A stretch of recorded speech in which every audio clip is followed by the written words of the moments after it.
Anak, nagsahin ka na ba? Opo, Papa. Kasi isang remote dito.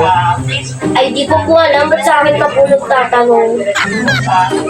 Oo, yung remote, baka hinirang na naman nila.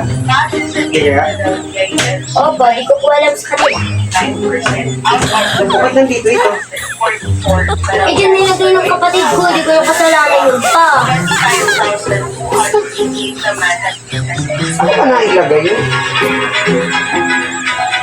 Nakita mo ba yung bag ko? Di po, Papa. Saan ka nailagay yun? Hindi ko naman saan ka naitabi yun?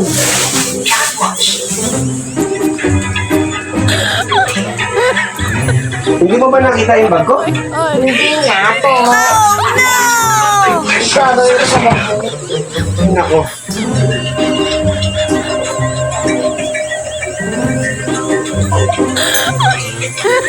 Anak, kailaman mo ba yung barya rito?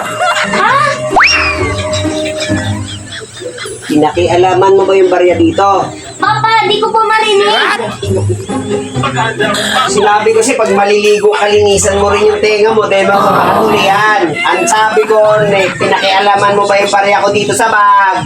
Ano po, Papa? Ay, ako, kabungol naman itong bata na to. Yung barya ko ba, yung pera, yung dito, yung pera ko dito, pinakialaman mo ba? Ha? Mapapalit na lang po tayo na mabili, Papa. Dito ka, dito ka, dito ka. Sige nga, para marinig ko. Oh, Papa, asan na po yung binigay sa akin ni Ninong na 500? ha? Yung binigay sa akin ni Ninong na 500? Ha? Marinig ka na, maglinis na lang tayo. Mabuti pa, mag-ano na ako ng mag-ano ng ng ulam. Sige na, maglaro ka na dyan. Maglilinis na lang ako. Ano ba naman to si Papa? Nakalimutan na agad? Maglinis na lang. Bibili na lang ako ng ulam. Di ba naman to? Sige na, at ako nang bibili ng ulam. Monay! Monay! Nay! Ano mo, Nay? Di ko alam pa, ba't sa akin ka nagtatanong?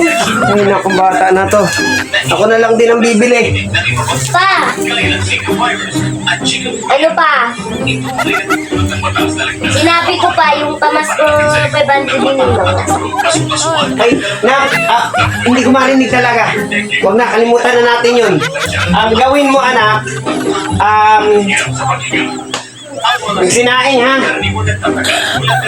Bantayan mo, baka mamaya masunog. At bibili ako ng panghalo ng udong. Okay? Ako nang bibili. Sige na. At yung pansit, ito pansit, ito. Ulam natin, ihalo natin, ha? Ano ba naman to si Papa? Kinalimutan agad yung pamasko sa akin ni Ninong. Sayang yung 500 ko, binigay ko pa kasi.